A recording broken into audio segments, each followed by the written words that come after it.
Shalom and welcome to the European Report. Here we are in the European Parliament in the heart of the European Union in Brussels, and in today's programme we are doing a review of 2019, looking at the major news stories that have had an impact on Israel, the Middle East and of course the European Union. And in this programme today I'm joined by Thomas Sandell, the founder and director of the European Coalition for Israel, Charlie Wimmers, who's a Swedish MEP for the Swedish Democrats, and also Dr. Andreas Kelling, who is a special envoy for the European Coalition for Israel. So, gentlemen, welcome to the programme.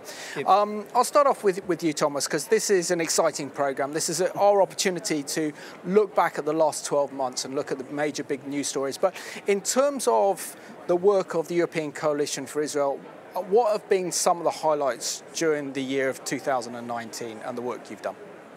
Thank you, Simon. It's good to look back at 2019. Of course, it's been a chaotic year in many ways, looking at impeachments here and there and Brexit and government crisis. But for ECI, I think it's been a good year, and our reach has increased. We are today reaching basically all the continents of the world, especially through the work we do at the United Nations in New York, but also through our special envoy, Dr.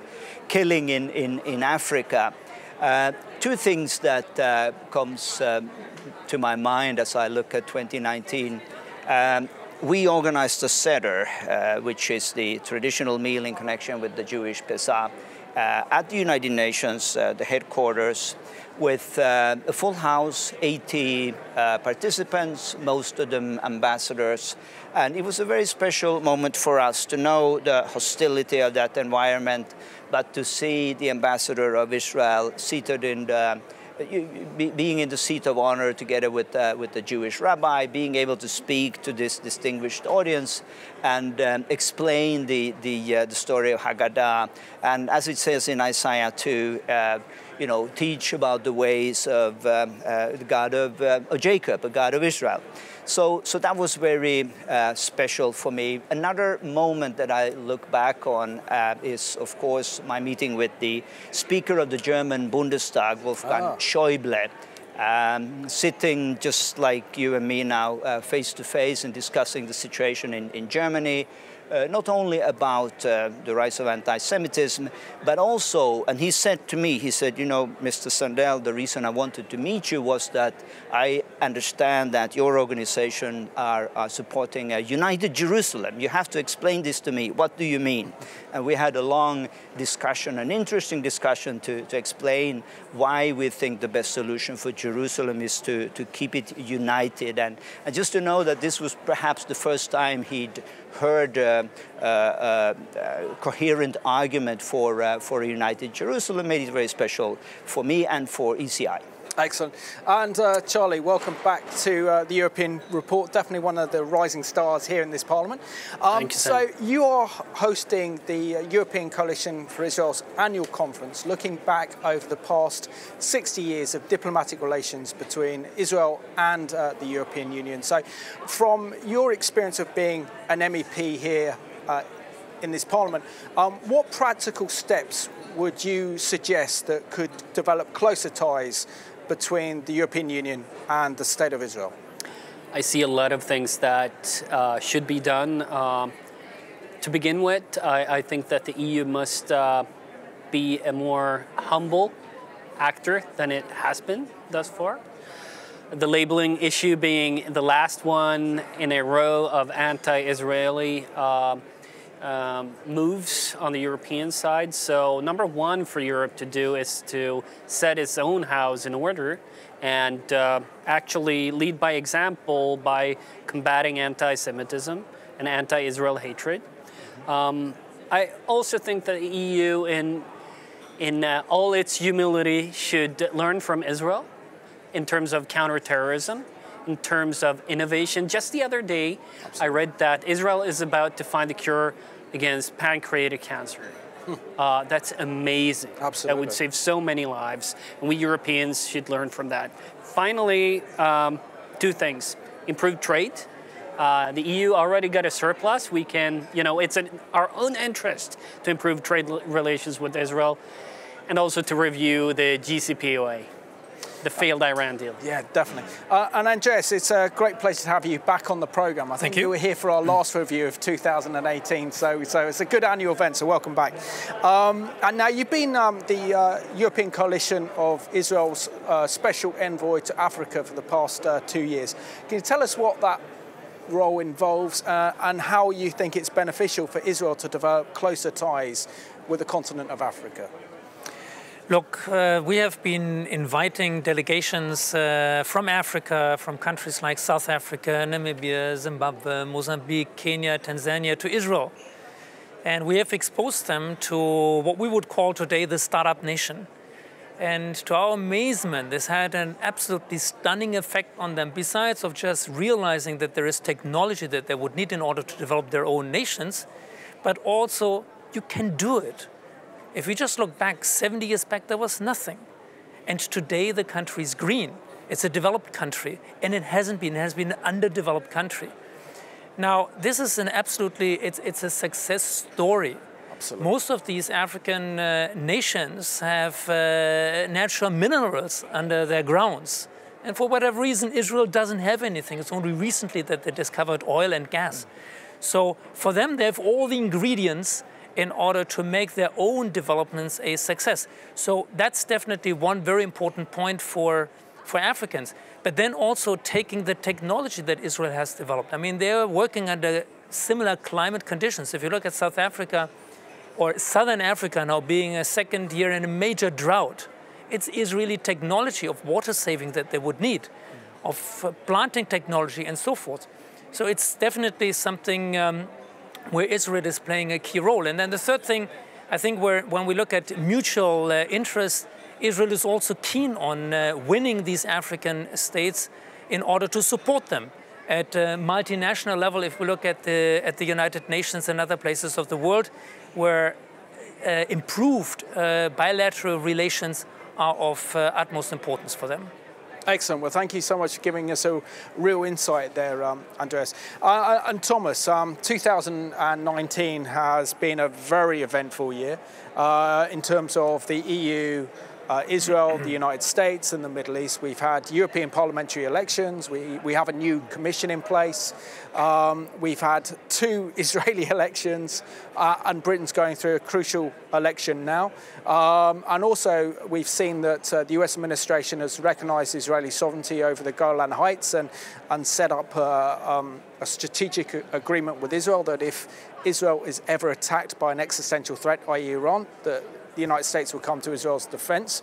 And, we've also sadly seen that anti-Semitism has again dominated the headlines in 2019. But for you, Thomas, what would you say was the most dominating news story and it's the most significant news story of 2019 affecting all these nations?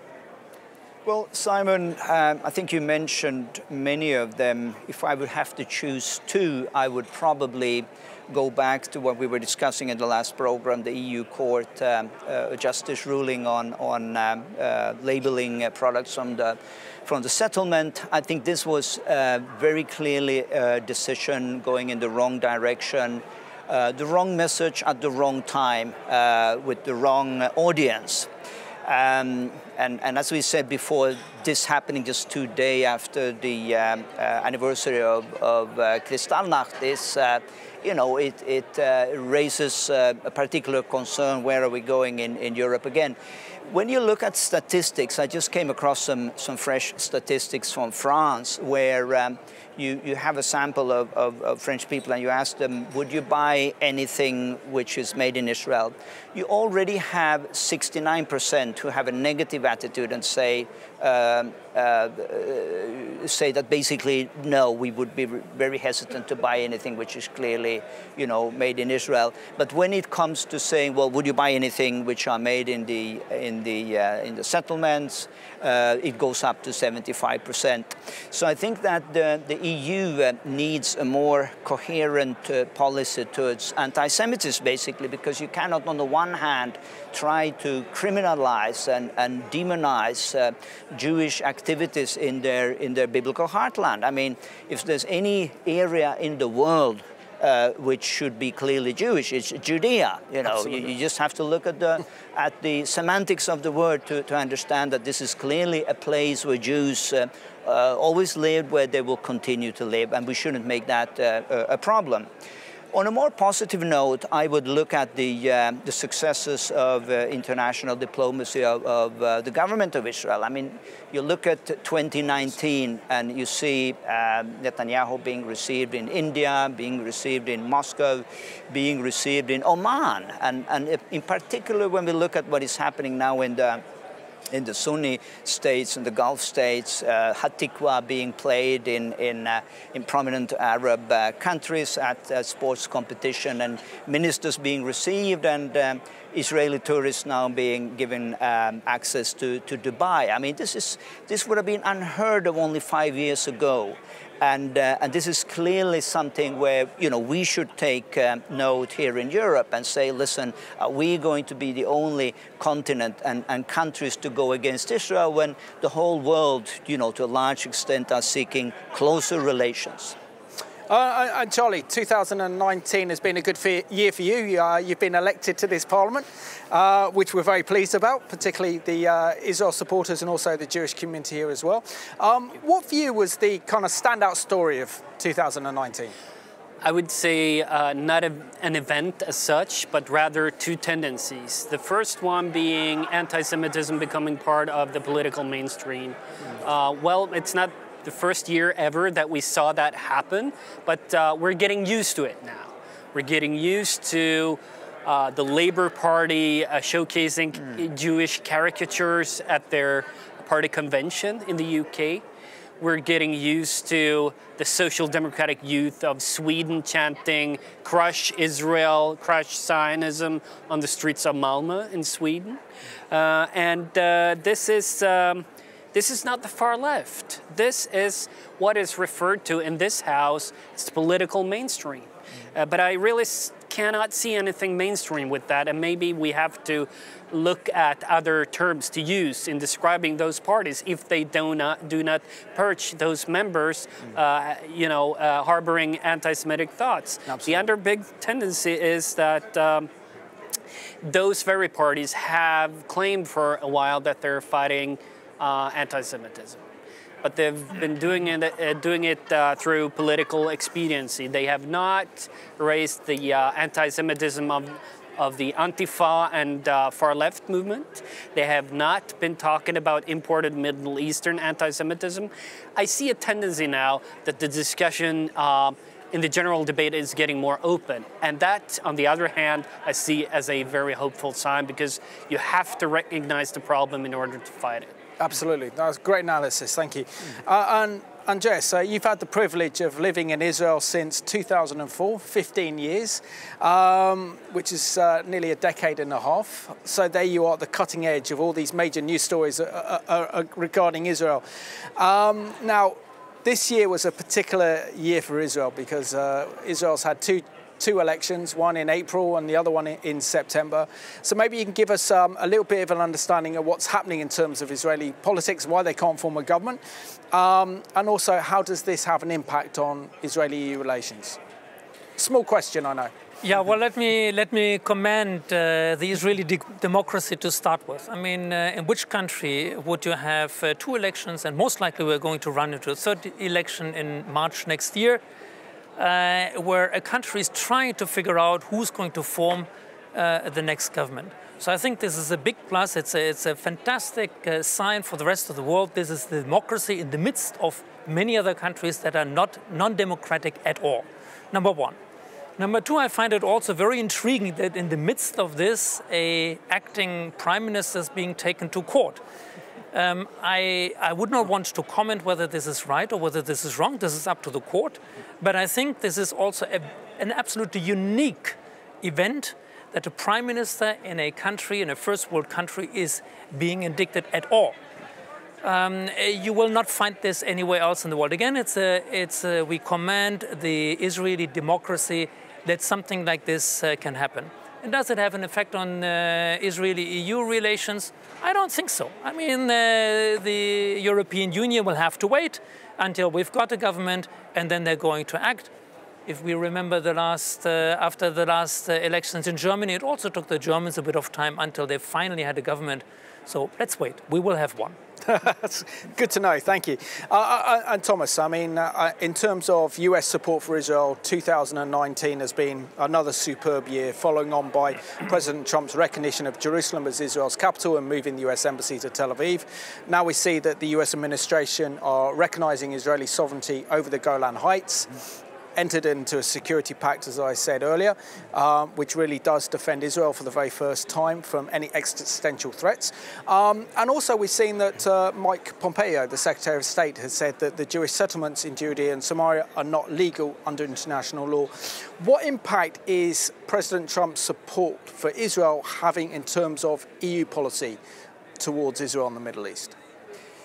Well, again, Simon, in a perfect world, they would work hand in hand, and that's the way it should be, transatlantically. But where we are today, sadly, there is a bit of a childish attitude in Europe that whatever this current US administration is doing, they want to do the opposite. They can't see anything positive coming out of Washington at this time. I think that the US, as you say, have played a very constructive role. They've been looking at solutions out of the box. I'm particularly impressed of the little things that we see with the peace plan. I think it's very proactive. It puts the emphasis much more on the quality of life, the dignity of life of the Palestinians, making Palestinian communities sustainable by creating new jobs. And this should, I really hope, because today, as you know, is only the second day of the new European Commission here in Brussels. And I really hope that we could see a change of attitude, of looking at this complex situation in a more constructive way. And I think, as I said so many times, not to just ask, well, how can we create another failed state in the Middle East, which will not guarantee the basic human rights and freedoms of its population, but how can we really create a situation where the Palestinian people can flourish, where their rights will be respected. And I think here the US are onto something, and now the EU should at least be able to identify what are the the points in this peace plan that we can work together on, and not always just try to go the exact opposite way. That is not to say that we cannot wish for more sophistication in US foreign policy and diplomacy, but that's another program and that's another story. This is the European report, after all. Absolutely. And Charlie, the Islamic Republic of Iran again dominated our headlines in 2019. Firstly, with the flooding that hit Iran, which was on biblical proportions, which wasn't reported by mainstream media, which caused huge devastation upon the people of Iran, which is causing them to rise up. We've also seen that Iran has also tried to bomb, I should say, the Saudi oil refinery, hijacked a number of international ships on the Strait of Hormuz, and the US and Iran were that close to going to war back in the summer. And I know that you made a great speech on Iran that went out to the Iranian people. But in your analysis, how would you assess EU foreign policy towards Iran, and why does Europe need to be vigilant in the face of the Iranian threat? Well, Simon, last week Federica Mogherini was present in the plenary in the European Parliament, so I took the opportunity to address her and other European leaders. Europe must stop standing with the mullahs and start standing with the Iranian people. The Iran deal, it enables the regime and it keeps the regime alive for a longer time than is necessary. And I think that the EU's comments on the uprisings in Iran, that they appeal for maximum restraint, that is just not good enough. What the EU must do is to make it clear that we have a priority in our foreign policy, and that is to fight Islamic extremism, and Iran is part of that problem. Absolutely. Thank you so much. And Jess, we come down to the last 5 minutes of the program. So as you're very much involved in Israel's miracle, which is Israel's startup nation, looking at 2020, what would you say were the big issues in terms of let me rephrase the question.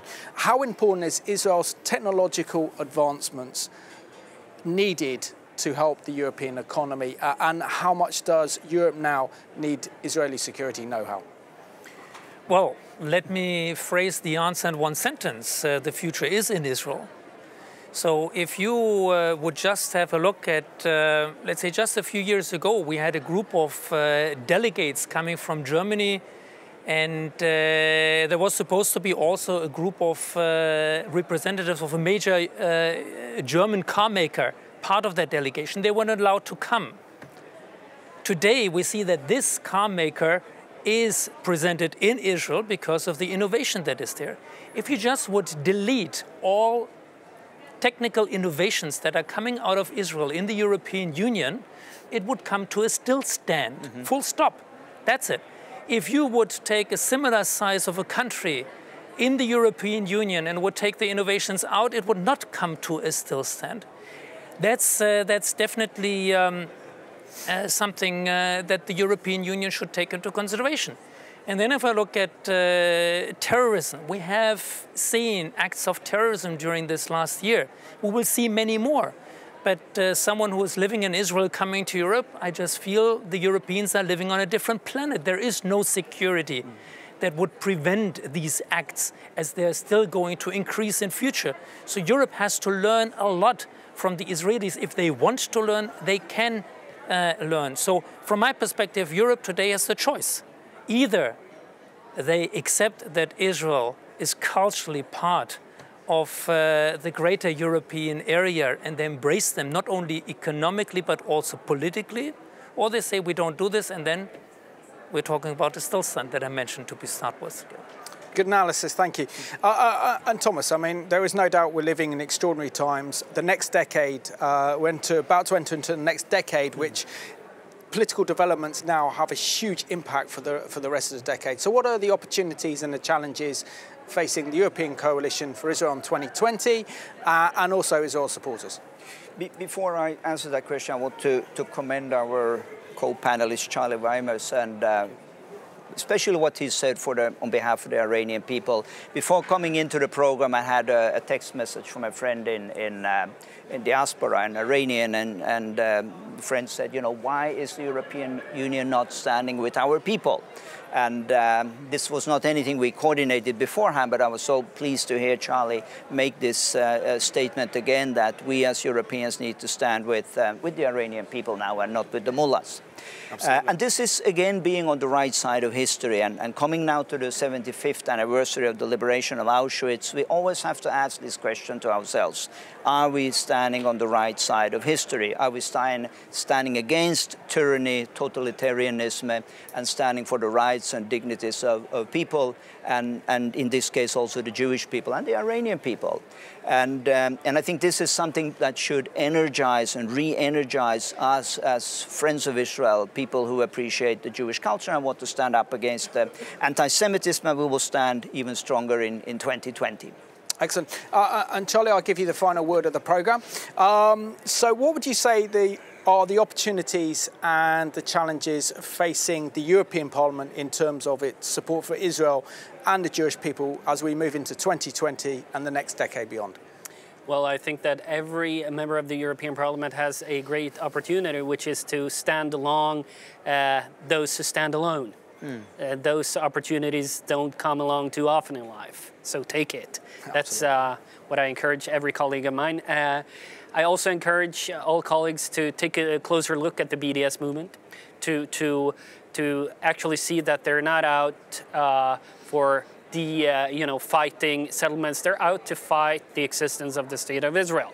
So that's a challenge. And I also think that a challenge for this House is to stop MEPs getting away with inviting terrorist sympathizers and persons associated with terrorist organizations. And finally, for the European Parliament to challenge itself to actually take Israeli experiences into account. And I'm thinking about the Terror Committee not inviting experts from Israel last year when they tried to come up with a strategy for the European Union. We have a lot to learn there. Absolutely. So, gentlemen, I just want to thank you so much for joining me on the last programme of 2019. You've all done a great job. So thank you very much, and I want to wish you all a very happy Christmas and New Year. And I want to thank you for watching today's programme as we look back at some of the major news developments and themes that have happened across the European Union and in the Middle East and Israel and in 2019. So we want to wish you all a wonderful Christmas and a Happy New Year. And as we move into the next decade, we have to continue our strong support for Israel and the Jewish people on this continent of Europe. So thank you for watching today's European Report.